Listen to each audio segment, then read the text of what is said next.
l'histoire d'îles nous entraîne aujourd'hui aux Bahamas. Situé dans l'hémisphère nord, l'ensemble de l'archipel s'étend sur 970 km au sud-est de la côte de Floride, au milieu d'eau limpide et colorée. Les Bahamas se composent de 700 îles, en majeure partie des îlots, appelés Keys en anglais, et des rochers émergents d'un plateau peu profond. La population rassemble environ 300 000 habitants pour une surface équivalente à 2% du territoire français.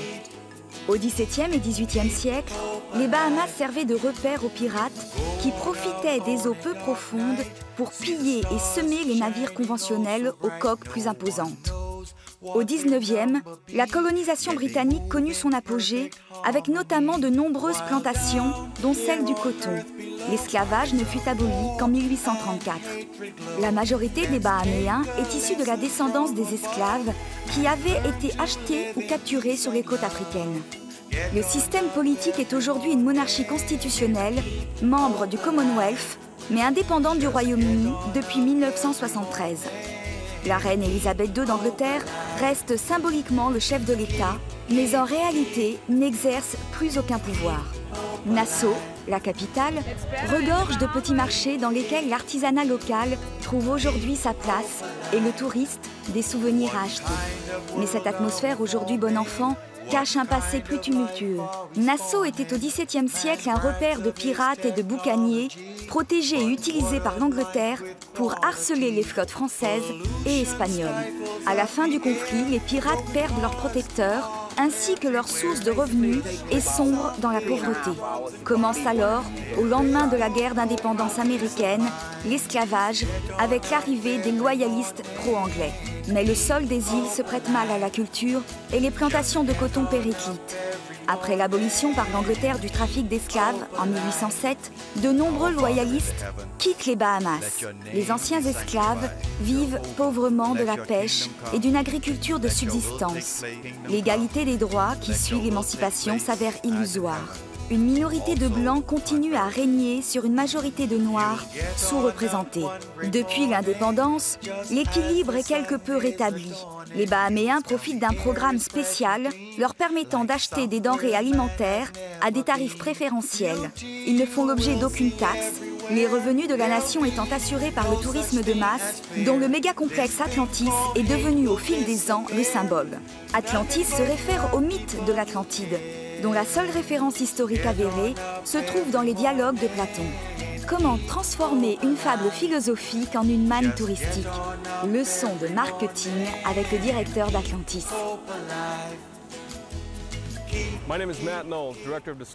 Je m'appelle Mac Nolt, directeur d'Atlantis.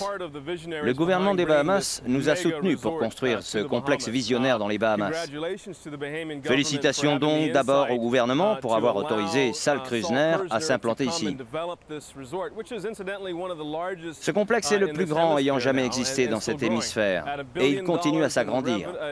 Nous avons investi $1 milliard. Pour sa part, le gouvernement nous a donné les concessions nécessaires pour qu'on puisse y arriver. Nous employons ici environ 6 000 personnes, c'est-à-dire que nous sommes le premier employeur du pays après le gouvernement. C'est un nombre très important. Atlantis est une véritable petite ville. C'est un endroit à part où vous pouvez vous immerger dans votre propre imagination. L'histoire d'une civilisation disparue depuis environ 11 000 ans, que nous faisons renaître à notre époque, s'inscrit parfaitement ici aux Bahamas. D'abord parce que les Bahamas sont l'un des endroits où Atlantis a pu se situer. Ensuite parce que les créatures sous-marines sont tellement nombreuses et variées dans cet archipel. Atlantis a été construit en 2 temps. Le premier a été achevé en 1994, il a coûté $250 millions et nous voulions représenter la vie marine ici dans toute sa diversité. Alors nous avons construit ce qui à l'époque constituait le plus grand aquarium à l'air libre au monde. Le deuxième temps a été terminé en 1998. Nous avons construit le grand bâtiment que vous apercevez derrière moi qui a coûté $480 millions.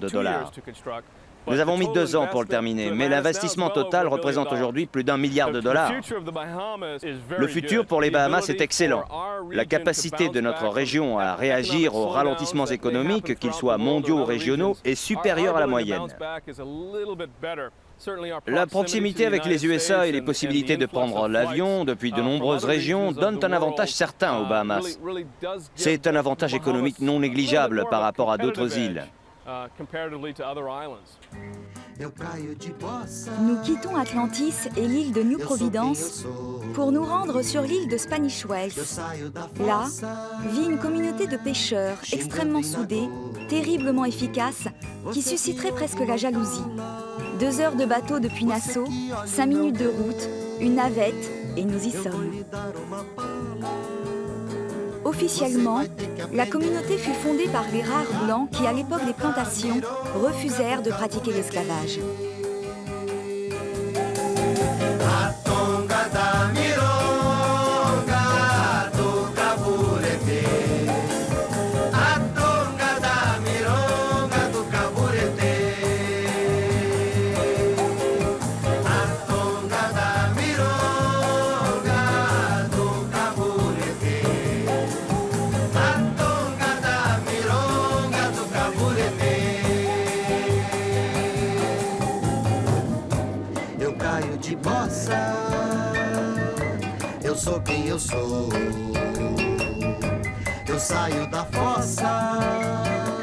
Aujourd'hui, Spanish Wells cultive sa différence. Elle possède ses églises, ses écoles et même sa propre station de radio, Splash FM. Bonjour, je suis Chris Losside de Splash Radio. Entrez, entrez.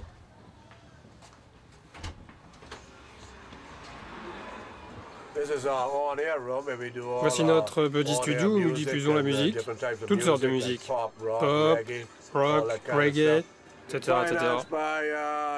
Financement, eh bien, petit à petit, vous savez, en mettant un peu de côté par-ci, un peu de côté par-là. Ça n'a pas été rapide, nous avons mis plusieurs années. J'ai construit moi-même la station, ce qui nous a permis d'économiser environ 30 000 $. Alors, si vous le faites construire, il faut avoir un sacré budget pour le design, l'aménagement intérieur. Mais bon, je l'ai fait moi-même. Je suis l'unique designer de Splash FM. Il est 3h moins 20 et vous écoutez Splash FM 89.9 et l'Otera. Par un super vendredi après-midi, nous sommes le 14 février 2003. Je suis seul dans le studio aujourd'hui, alors restez fidèles. Que de bonnes choses pour vous. Nous sommes heureux de vous avoir sur 89.9, Splash FM et l'Otera. Sparkles like a jewel in the sun. Just 2 miles long by half mile wide, but each square inch is filled with pride. That's why all is well in Spanish Wells. My name is Abner Pinder. Je m'appelle Abner Pindler et je suis le conseiller en chef du gouvernement local de Spanish Wells. Je suis né ici, j'ai grandi ici, comme mes parents et mes grands-parents.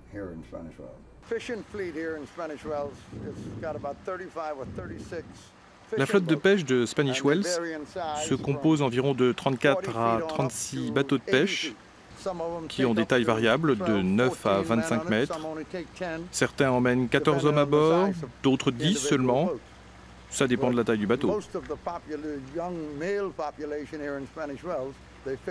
La grande majorité de la population masculine, ici à Spanish Wells, gagne sa vie en pêchant. La plupart des femmes restent au foyer, mais depuis 10 ans, elles commencent à travailler. Pour ma part, 2 femmes travaillent dans mon bureau. Et à l'usine de conditionnement, nous avons 80% de femmes. Elles s'impliquent de plus en plus dans la vie active. Mais bon, ça prend quand même du temps. Malheureusement, dans l'ensemble des Bahamas, et en particulier à Nassau, ce sont les femmes bahaméennes qui se mettent de plus en plus au travail.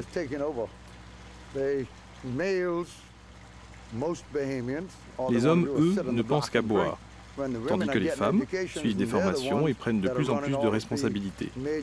En tout cas, c'est ce qu'on observe à Nassau. Ici, dans le monde de la pêche, tout le monde travaille dur, mais c'est bien payé. Et la clé de cette mentalité, c'est que celui qui ne travaille pas ne recevra absolument rien. Donc tout le monde travaille. Ce qui rend le travail si dur, c'est que vous partez de chez vous pour de longues semaines, entre 4 et 6. Et puis il y a les conditions de travail. En hiver, par exemple, c'est très dur. Il n'est pas exceptionnel pour les pêcheurs de devoir travailler avec des vents de 50 à 60 km/h et des creux de 2 mètres. Nous avons eu de la chance. Dieu a été bon pour nous, car nous n'avons jamais perdu un homme en mer. Aux Bahamas, nous n'avons pas de taxes. Ça viendra peut-être plus tard. Pour l'heure, la seule sécurité sociale que nous ayons, ou la seule chose qui s'en rapproche, c'est ce qu'on appelle l'assurance nationale. Et c'est un fonds très utile. Parce que dans les Bahamas, de nombreuses personnes ne gagnent pas assez pour être riches. Mais avec ce système, vous pouvez récupérer en cas de problème 300 ou 400 $ par mois. Monsieur Pinder, quel est votre secret pour prendre autant de langoustes? Ils disposent ces casiers au milieu de l'océan, on les localise par GPS et on vient les chercher quand on veut. Tout ce qui entre dans le casier ne peut plus en sortir. On ne remonte pas les casiers. On plonge avec un compresseur pour aller chercher ce qui s'y trouve prisonnier. Par exemple, les langoustes. Harbour Island, notre prochaine destination, n'est qu'à quelques minutes de Spanish Wells. Pour s'y rendre, il suffit d'appeler un taxi, un water taxi bien sûr. Ces transporteurs font la navette toute la journée entre les deux îles.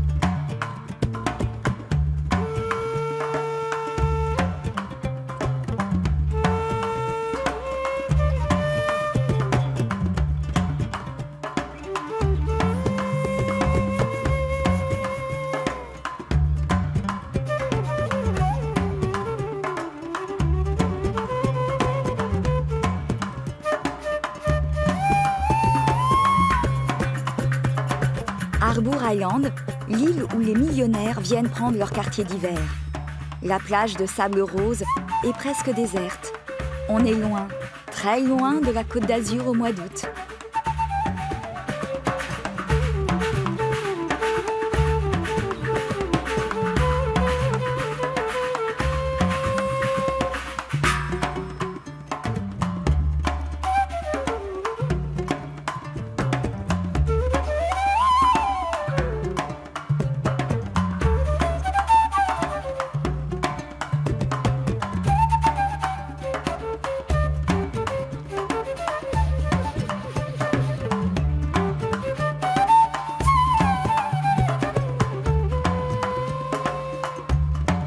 Nous avons rendez-vous avec David Flintwood, un Anglais qui nous raconte pourquoi, après avoir débarqué, il n'est jamais reparti.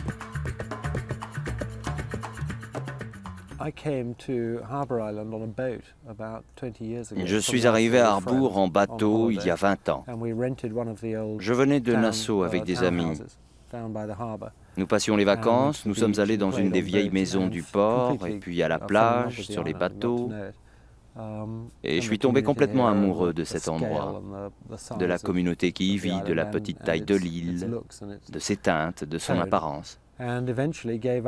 Alors j'ai laissé tomber mon job dans la pub et je suis venu vivre ici, m'occuper d'un hôtel.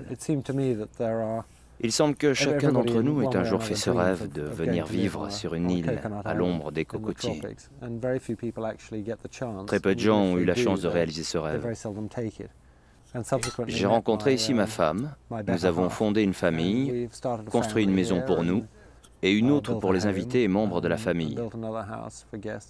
Et puis nous nous sommes impliqués pour sauver un vieil hôtel issu d'une ancienne plantation que nous avons restauré et finalement rouvert. Vous m'avez demandé ce qui m'a décidé à rester ici. Regardez autour de vous et la réponse vous sautera aux yeux. Dans ce pays, et en particulier à Art Island, où nous sommes, les relations entre noirs et blancs sont extrêmement saines, y compris pour les touristes. Les Bahaméens sont très intelligents et savent parfaitement où se trouvent leurs ressources.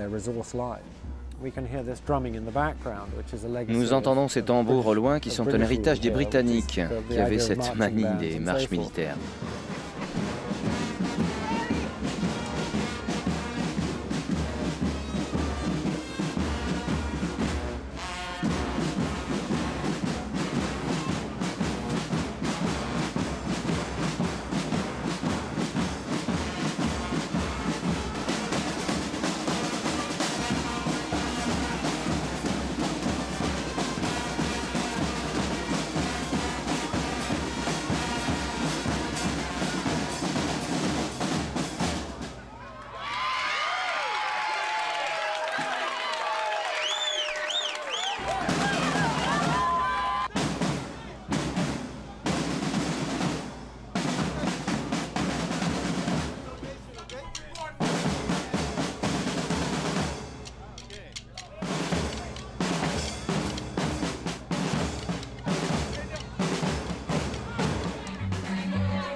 Une des choses qui m'affecte le plus, c'est de voir les jeunes gens écouter et se passionner pour des musiques de nightclub. Le calypso d'Harry Belafonte, c'est terminé. Aujourd'hui, c'est le rap ou la musique poubelle qui n'est pas à mon goût. Peut-être est-ce un exemple de plus de l'influence culturelle américaine. Tout n'est pas bon, tout n'est pas mauvais. C'est la même chose un peu partout dans le monde. Ici, on fait tout pour que vous vous sentiez à l'aise. Il existe une sorte de sensibilité chaleureuse lorsque vous restez un peu de temps ici. On vous souhaite une bonne journée presque à chaque coin de rue. Vous êtes en sécurité partout, à n'importe quelle heure. Vous pouvez venir boire un verre à 2 heures du matin sans craindre d'être mis de côté. Ici, tout le monde se parle. Ça donne à l'existence un côté plus humain. Je regrette seulement que d'une part le tourisme de masse pénalise foncièrement cet art de vivre et d'autre part que parmi les jeunes, nombreux sont ceux qui tentent d'imiter ceux de Miami ou de New York. Ils sortent de l'école et passent leur temps à regarder des chaînes comme MTV ou je ne sais pas, peu importe.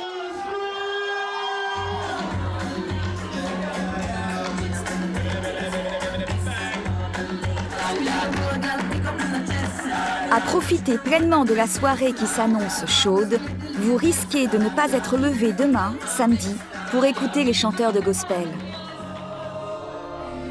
L'histoire de cette musique spirituelle noire débute avec l'esclavage. Soucieux d'augmenter le rendement, les propriétaires d'esclaves approuvent le travail d'évangélisation des missionnaires auprès d'une population susceptible de s'insurger. Les Noirs adoptent le message du Christ, dans lequel ils se reconnaissent et fréquentent les églises blanches qui deviennent leur premier lieu d'expression. Ils plient la liturgie à leurs habitudes et leur sensibilité, en y apportant les caractéristiques de la musique africaine.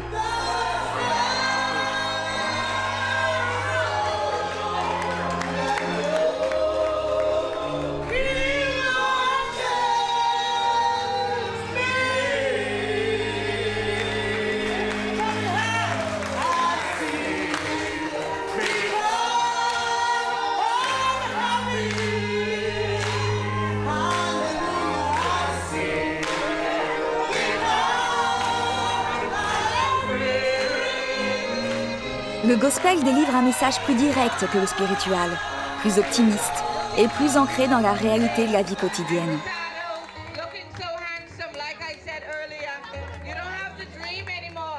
Il témoigne d'une volonté de tisser des liens étroits, voire familiers, entre le monde divin et la société contemporaine.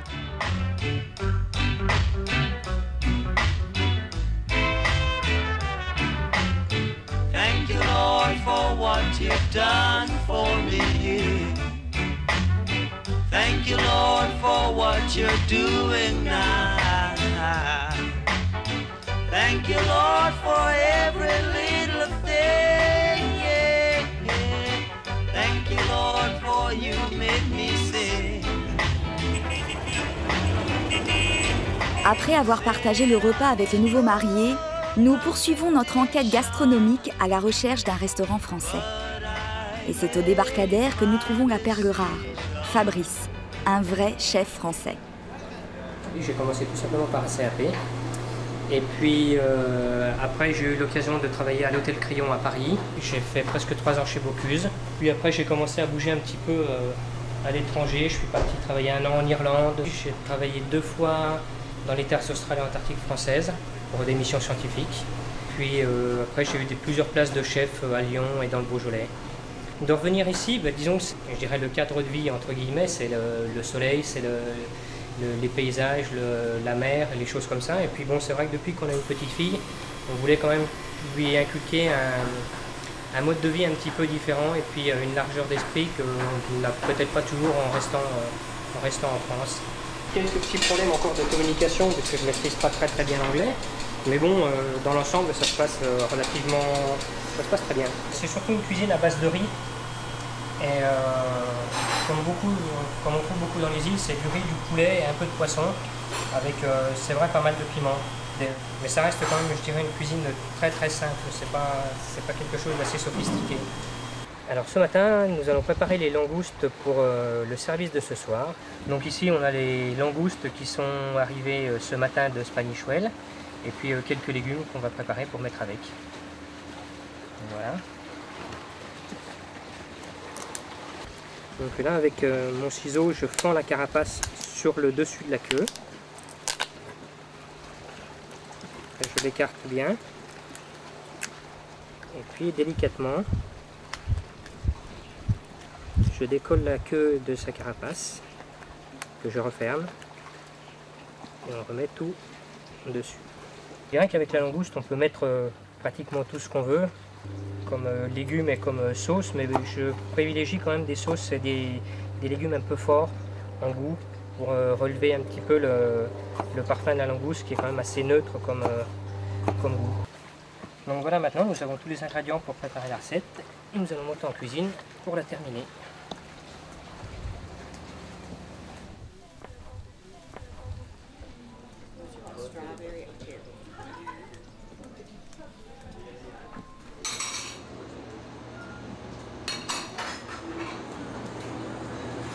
Donc là, ce que je vais faire, je vais ce qu'on appelle marquer les langoustes, c'est-à-dire les colorer uniquement du côté de ce côté-ci, ce qui va être le côté de présentation.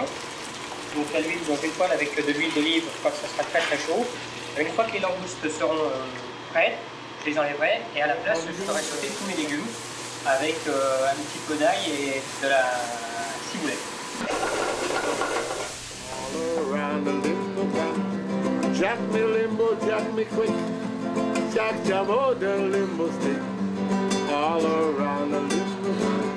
Come on, let's do the limbo rock.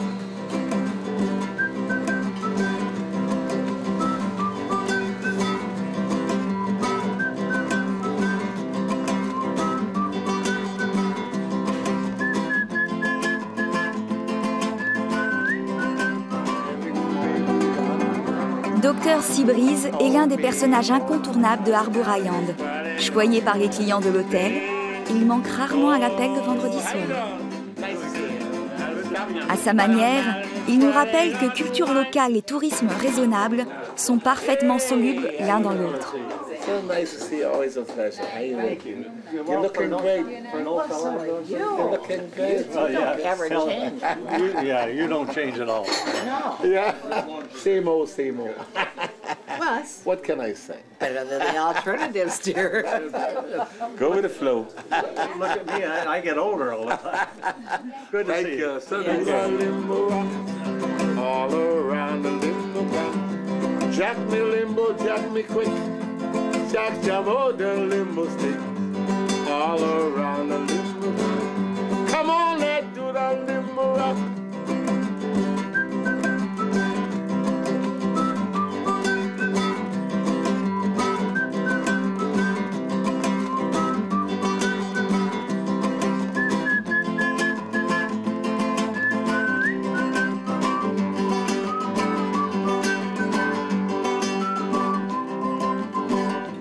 Give yourself a limbo whirl and find a limbo girl. There's a limbo moon about.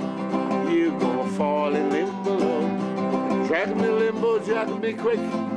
Jack down all the limbo stick. All around the limbo. Hey, do the limbo. There's a limbo boy and girl. All around the limbo. Gonna do the limbo rock. All around the limbo. Jack me limbo, jack me quick. Jack jump all the limbo stick.